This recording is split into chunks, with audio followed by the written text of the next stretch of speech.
So what's good, TMG fam? It's your boy L, and I'm back with another reaction. How y'all feel? Welcome back to the channel. Salute. So, when I say family murders, what automatically pops in your mind when I say family murders or family murderers? I don't know, seeing this title just automatically made me think of like Texas Chainsaw Massacre. That's the first thought. You know what I mean? And the title of this video is 3 haunting family murders that can't be explained. But when you hear family and the word murder next together, I automatically go there. I don't know why. What is it about that whole series, that Texas Chainsaw Massacre story? Like, I don't know what it is that I'm drawn to it and fascinated by it, but it was insane to me. And I always go back there. If I'm looking to watch a good horror movie and go back and look, I always go back there. Always go back there. But anyway, that has nothing to do with this. This is 3 haunting family murders that can't be explained. So this is probably about to get real crazy for y'all and myself too. So we're going to get into it, man. I hope y'all enjoying your football Sunday.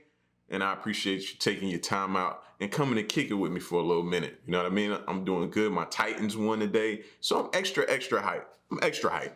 You know what I mean? So let's get to the video. If you're new to the channel, hit the subscribe button. Join the fam. Real quick, moment of silence for the haters. That's enough. Now run the likes up. Make sure y'all hit that like button. Let's go. Just before we begin this week's episode, I wanted to take a moment to offer a word of caution, as this episode examines some particularly atrocious crimes as a part of telling these people's stories. We don't censor on Cold Case Detective, and I know you wouldn't want us to, but I did just want to give a word of warning that a couple of these cases are very extreme, and to give you a chance to brace yourselves for that. With that in mind, we can begin. Thank you. Am I wrong that just got me like extra hype for this video? Is it wrong? Most of us feel at home in a group of friends, or safe in a sea of people in a public place. We feel secure in our houses. Our doors are locked, our windows are shut tight, and likely we live with another person, if not multiple. As the saying goes, there's safety in numbers.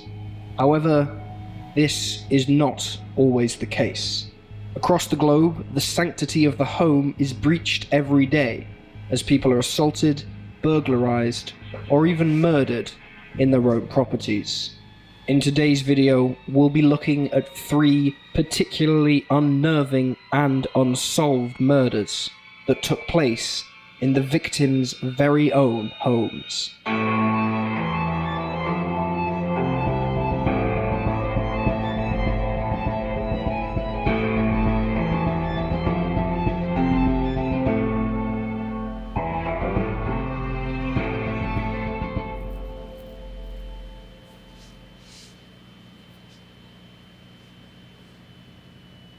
Margaret and Seana Tapp.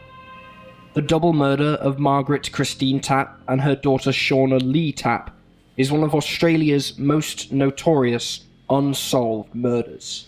Taking place on August 7th, 1984, the family resided in Ferntree Gully in Melbourne, Victoria, when an unidentified assailant broke into their home and brutally murdered them.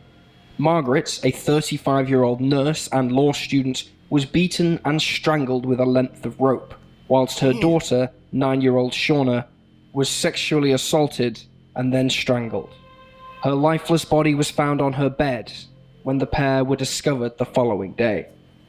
See, when I hear stories of daughter, mother, alone, and somebody broke into their house, I automatically think this person has been watching y'all for some time. This person was comfortable enough to just come in and do all of that with nobody coming, without worrying about it. You know what I'm saying? A person was that comfortable. It makes me think that that person has been watching them for some time. Her body was found on her bed when the pair were discovered the following day. The afternoon of August 8th, the boyfriend of Margaret's sister came for a visit as he was passing through the neighborhood. He picked up their newspaper and approached the door. While he knocked, he noticed that Margaret's car was there, so was surprised when no one seemed to come to the door. It wasn't until later in the day, around 6 p.m., when Margaret's date for the night, Jim, came to pick her up, that the bodies were discovered. Jim entered through the back door, which had a faulty lock, when no one answered at the front of the house.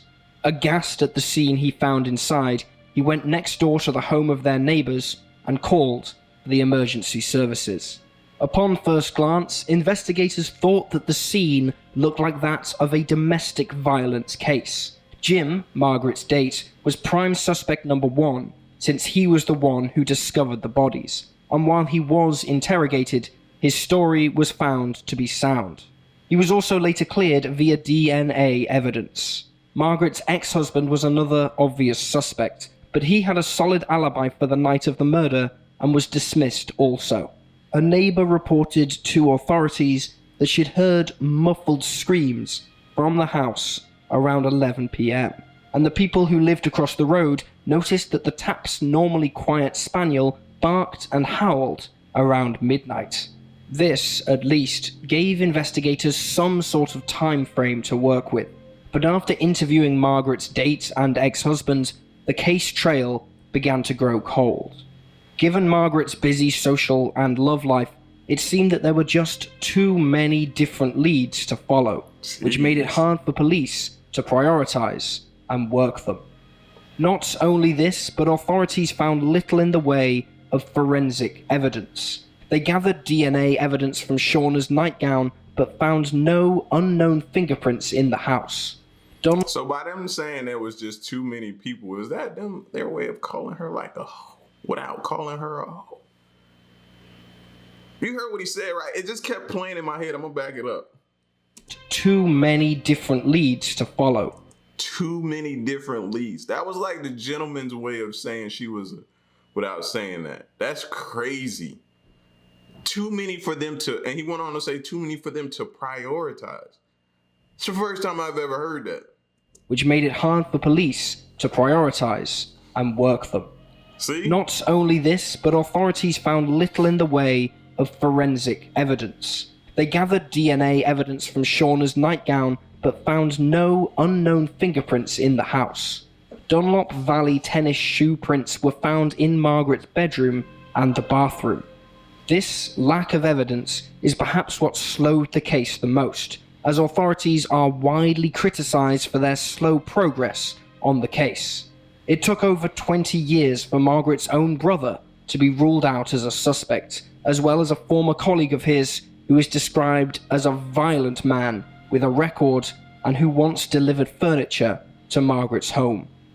A notoriously troublesome family on the street are yet to be cleared. Margaret hired one of the children, a teenage son, to mow her lawn and wash her car, which caused neighbors to warn her off speaking to him, as he had made sexually suggestive remarks to other women. More disturbingly, the sister of this young man lived in a caravan beside the house with her boyfriend, who was later jailed for rape. Margaret had also been taking driving lessons around the time of her murder, and her instructor, who had an interest in her, had given her free lessons so he could continue seeing her. Police found his prints in her house, but when questioned about it, he denied ever having been in the home. One suspect in the case of Margaret and Seana's murders was a former senior policeman, Ian Cook, now retired, who knew Margaret's dad and was a friend of the family's. He seemed to be quickly dismissed from the investigation, but Margaret's sister brought up his name the very day the bodies were found. A few days prior, he had been visiting and brought gifts with him. Cook had allegedly tried to get Margaret to sleep with him, and she was irritated by his unwanted attention. A search of his car turned up a whip and a length of rope, but it seems that no further progress came from this lead. Friends of Margaret's offered up some of the most compelling information when it came to suspects. They claimed she had relationships with 4 or more doctors at the hospital she worked in. God dang, Margaret! Margaret! I mean, Margie. Like, I mean, first of all, rest in peace. But man, was you a lady of the evening. You was looking for a good time. Like, jeez. Plus maintained a long-term, rocky affair with a married doctor who died in a car crash before the murder. According to the Herald... I know what they're trying to do. They're trying to make me not feel sorry for Margaret dying. That's what they're trying to do. And I ain't gonna lie, it's starting to work a little bit, but still in all, she didn't deserve to die. But I'm starting to see a pattern here right now of how they're painting this picture of her, and I ain't gonna lie, it's working a little bit. It's working a little bit. It's working a little bit. Son, Margaret's home was provided for her by this same doctor. His wife reportedly knew of the affair, and Margaret had even come to their doorstep once to beg the doctor to leave his wife and come and live with her. The confrontations between the two continued for a time after the death of the doctor, as Margaret tried to secure the house he had left her in court, eventually being granted half of the property. She went on to purchase the other half of the home. A fellow nurse at the hospital Margaret worked in said she'd thought a spurned lover was responsible for the murders, as she often ridiculed them and could, quote, chop men up into little pieces. It was found that a married man Margaret was studying with had had lunch with her the Tuesday that she died, and that a Ford utility vehicle was parked near the house not long before the murders, but the owner was never identified. In 2008, the prosecution of a suspect in the case fell apart when it was revealed that the evidence against him was in fact contaminated. And in 2017, $1 million Australian dollars was offered as a reward for information leading to the conviction of the killer. This sum is roughly the equivalent of $700,000 US. Despite the numerous leads police had at their disposal, the tragic double homicide of Margaret Tapp and her 9-year-old daughter remains unsolved. And what pisses me off right now is looking at the little girl too, bro. Your actions and things that you do affect your children. So when you bring a lot of dudes around your children like that, we was just having this discussion the other night on the other channel, man. When we was talking about, you know what I mean, single moms. It's not good to bring a whole bunch of people. I'm not telling you not to date and have fun and live your life, but be careful of who you bring home around your children. Everybody's intentions ain't pure, fam. And although they may be eyeing you, they may be side-eyeing your daughter. Like, it's too many men. How can they hone in on one person and other dudes keep coming out of woodwork that she was? They did a good job of painting her a certain way in this video. Wow. The Dardeen family murders. On November 18, 1987, 29-year-old Russell Keith Dardeen, a treatment plant operator for a lake water facility, didn't turn up to his shift. A normally reliable worker, his colleagues and boss grew concerned when he didn't even call in sick to inform his workplace of his condition. Keith's supervisor called each of his parents as they were divorced, but they hadn't seen or heard from him either. Keith's father arranged to meet local police to investigate the mobile home Keith and his family resided in. Neither expected to find the truly horrific scene that awaited them. Inside the home were the bodies of Keith's wife, Ruby Elaine Dardeen, their 2-year-old son Peter, and their previously unborn daughter, Casey. All three were tucked up into the same bed. Elaine had been bound and gagged with duct tape, and she and Peter had been beaten to death with a baseball bat found at the scene. The bat was a birthday gift from Keith to his son. It seemed that Ruby Elaine Dardeen, who had been heavily pregnant at the time, had been beaten so badly that she'd gone into labor, delivering a baby girl who was also subsequently murdered, like her mother and brother. It was noticed quickly that Keith was not in the home, and that his red 1981 Plymouth car was missing too. Investigators assumed that he had some sort of mental break and was responsible for the horrific slaughter of his family.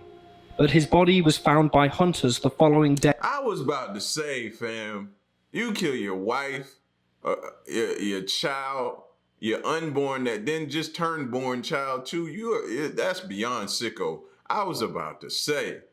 In a field near the trailer.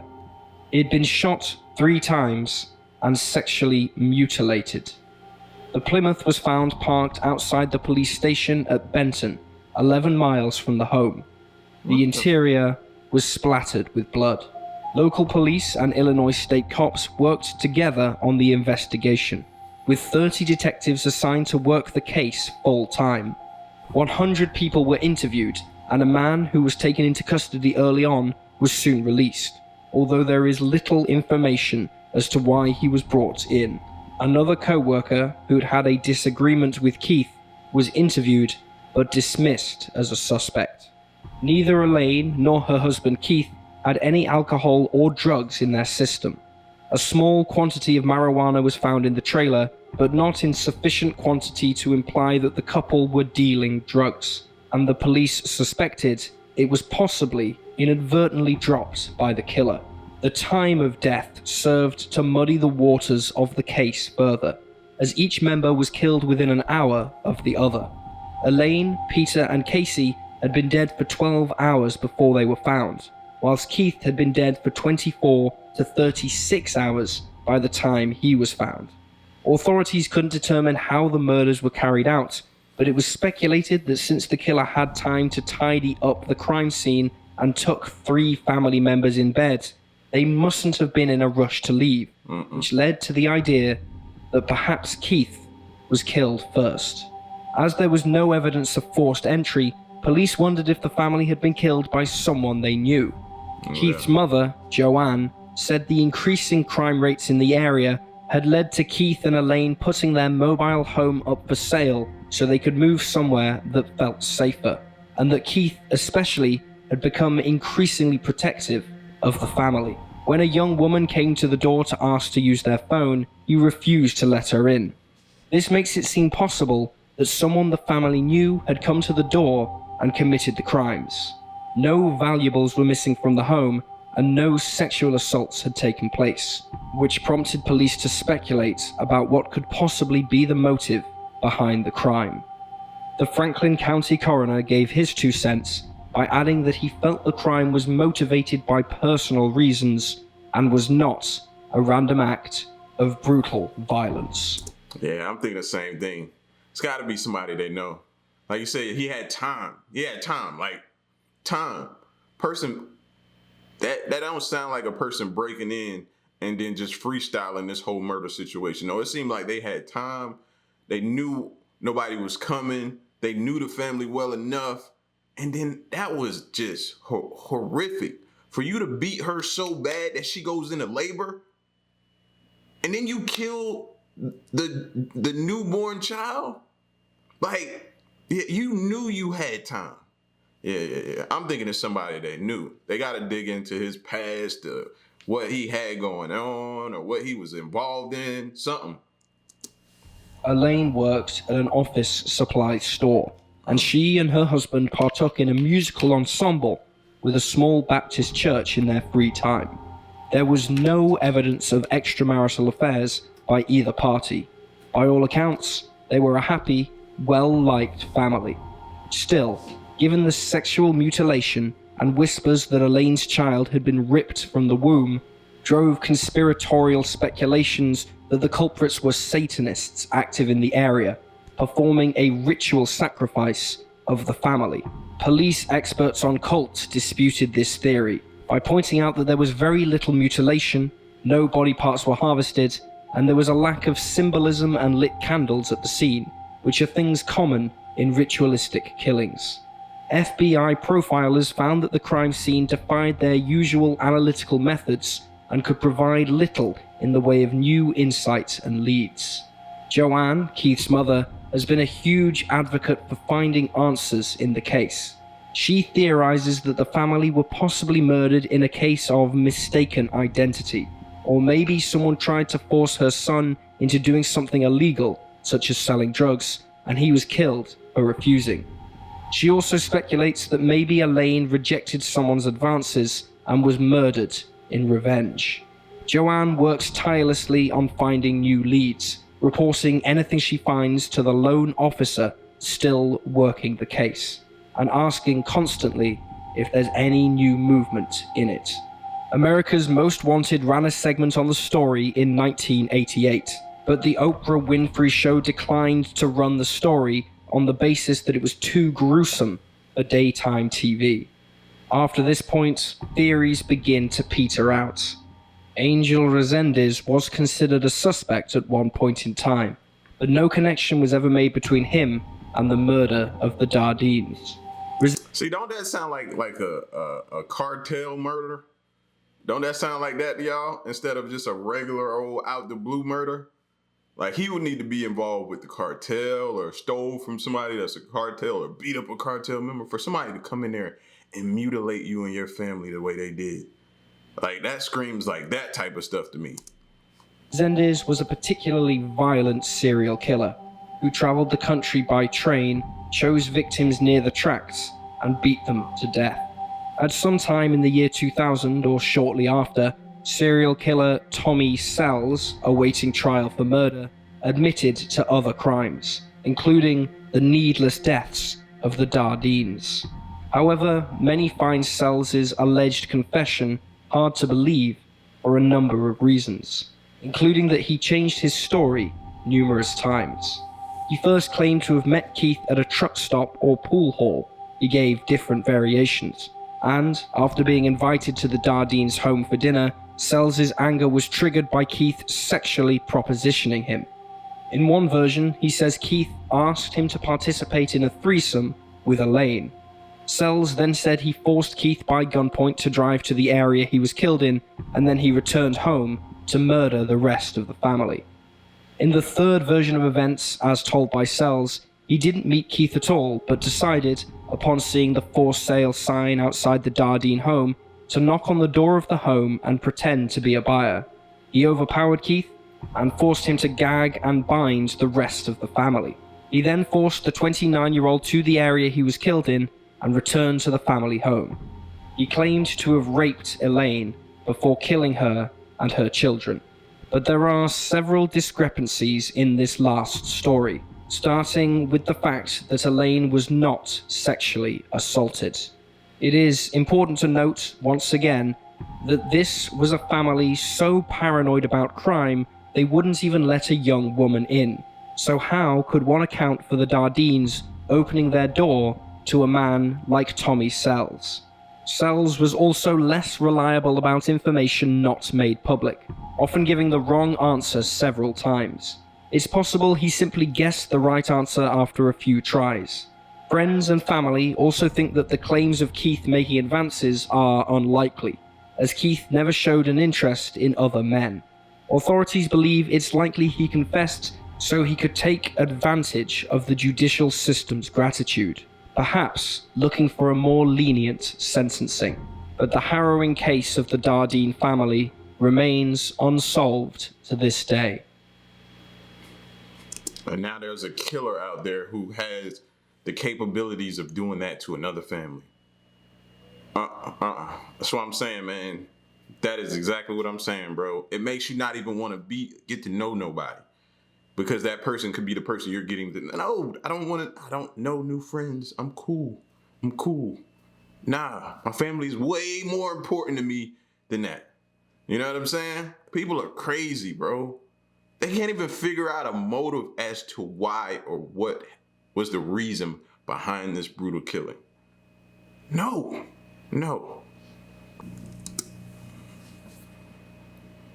The Setagaya family murders. The Setagaya family murders that occurred in Setagaya, Tokyo, are some of the most peculiar murders to have occurred in recent years. Despite being the subject of one of the biggest investigations in Japan, having a large number of clues, and finding out very specific details about the murderer, no one has ever been charged for the horrendous slaying of the Miyazawa family. 44-year-old Mikio Miyazawa worked for a London-based consulting firm while his wife, 41-year-old Yasuko was a school teacher. Together they had 2 children, 8-year-old Nina and 6-year-old Rei, and lived in a mostly abandoned neighborhood near a skate park, with only 2 or 3 other families residing there. According to witnesses, days before the murder of the family, Mikyo was seen arguing with a skateboarder from the nearby busy skate park, while another saw him arguing with a biker gang, although details on this are hazy at best. It was also reported that a car was repeatedly parked outside the house of the Miyazawa family, and on the night of the killings, around 11:35 p.m, a man was seen hurrying away on a path near the home. It was possibly the killer leaving, although this cannot be said for certain. On the night of December 30th, 2000, around 10:38 to 10:45, the family computer received an email that required a password to open. This is the last time that the family were known to be alive. The next day, Yasuko's mother, who lived next door with several other family members, called the family only to be met with silence. Concerned, she went to the house of her daughter, only to find no one came to the door, which was locked from the inside. Using her own key, Yasuko's mother let herself in, only to stumble upon a terrifying scene. 6-year-old Rei had been strangled whilst asleep in his bunk bed, while Yasuko, Nina, and Mikyo had all been stabbed to death. Strangely, the females in the family had been attacked more savagely, long after their death, suggesting to investigators that perhaps this person had a hatred for women. The investigation into the deaths of the Miyazawa family was one of the biggest to be undertaken in Japanese history. Over 246,000 investigators have worked the case, and 12,545 pieces of evidence have been taken and analysed. Investigators found that the phone lines in the house had been cut, and that the second-floor bathroom window was open, leading to speculation that this was how the culprit entered. It's theorized that Rei was killed first, and that Mikyo heard some sort of noise upstairs while working in his office and went to investigate when he ran into the killer at the top of the stairs. His body was found at the bottom of them. Yasuko and Nina were found at the foot of the ladder leading to the 3rd floor loft, and it's believed that they'd likely gone to hide when the killer went for a second knife, after damaging his first when he killed Mikyo. The most bizarre aspect of the murder of the Japanese foursome is that it seems that the killer hung around the house for hours afterwards. He used the family computer, ate ice cream, drank barley tea, and napped on the couch. Wait, what? This fool had a whole nightcap after killing somebody? Mental. Who kills somebody and then sits down and enjoys their food and their amenities? Who? Sickos, bro. Again, cut the phone line and came in through the window. Knew where he wanted to come in at. Knew what he needed to do to cut communication off. Had to be somebody that knew about them. Had to be. Fool ate my ice cream. I'd have been pissed in the afterlife. This fool ate my ice cream. Come on, man. I'd have been begging whoever my creator is. Hey, man, let me go back. Just let me get him. Let me just get him. He even used the toilets, as investigators were able to collect and analyze feces found, which showed that the day before he had eaten string beans and sesame seeds. The killer also left behind clothing items and the murder weapons. Only 130 units of the sweater he wore were made and sold, but authorities only tracked down 12 buyers. Most of the brands he wore were from skateboarding stores, and his shoes appeared to be labelled with a Korean size rather than Japanese. The clothing left indicated that the killer was 170 centimeters and of a thin build. A hip bag belonging to the killer was found too, and sand inside it was found to be from the Edwards Air Force Base in California. There also appeared to be some sand from a Japanese skate park, although there's no true clarification on whether it's from a specific... Remember, he was arguing with the skateboarders and the bikers. You know what I mean? Don't do that. Go watch Sons of Anarchy. Don't argue with no biker club, bro. Just leave it alone. Leave it alone. It's too many of them. You know what I mean? Even for a person like myself, who sometimes they temper get the best of them. Nah, just leave it alone, fam. Walk away from it. Skate park or not. Some articles also state that grip tape for the surface of skateboards was found inside. 6 hours after the crime was discovered, a 30-something-year-old man was treated for a deep hand wound at the local hospital. A first aid kit had been found in the house, with bandages found in the kitchen and living room. Some of the bandages had blood on, and it was established that some belonged to Nina and some belonged to the killer. The man in the hospital didn't give a name or reason for his wound and was simply treated and discharged. Many have speculated that this man was the killer.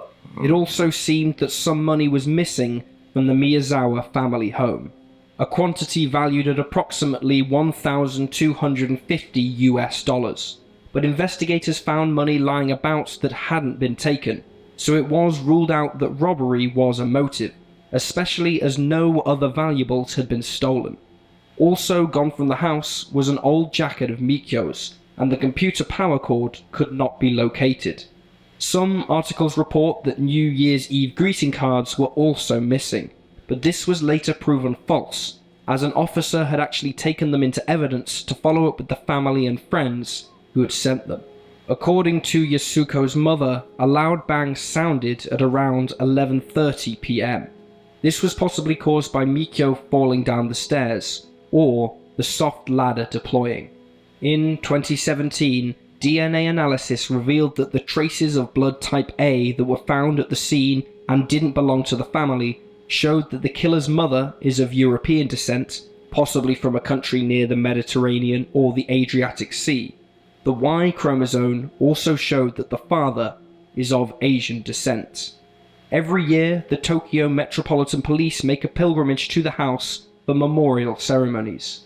Despite the masses of information available and the huge investigation that was undertaken, the murders of the Miyazawa family remain unsolved. And there you have the facts. Please leave your own thoughts. Man, bro, I can't stress it enough, man. Can't, bro. Protect yourself, protect yourself, protect yourself.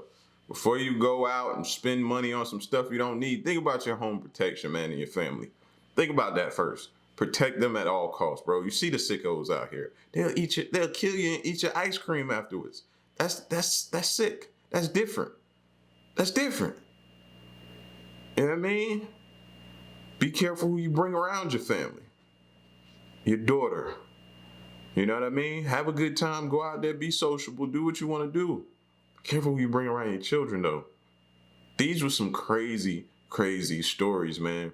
And a lot of times, these stories be different, but a lot of times they be similar, too. And that's why you hear me say the same thing sometimes. You gotta protect yourself, man. And I know it's in my nature to be friendly, bro. I'm the friendliest person. You see me in the street, I'm gonna stop, I'm gonna kick it with you, I'm gonna talk to you, I'm gonna smile, we're gonna cut up. You know what I mean?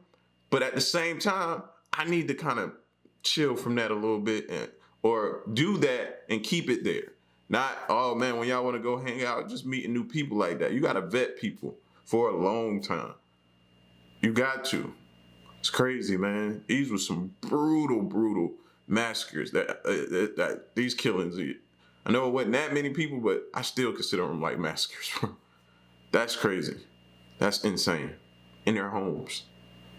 Scary, man. Y'all get at me in the comment section. Let me know what you think of this. And stick around and stay tuned, man. Until next reaction, I'm gone.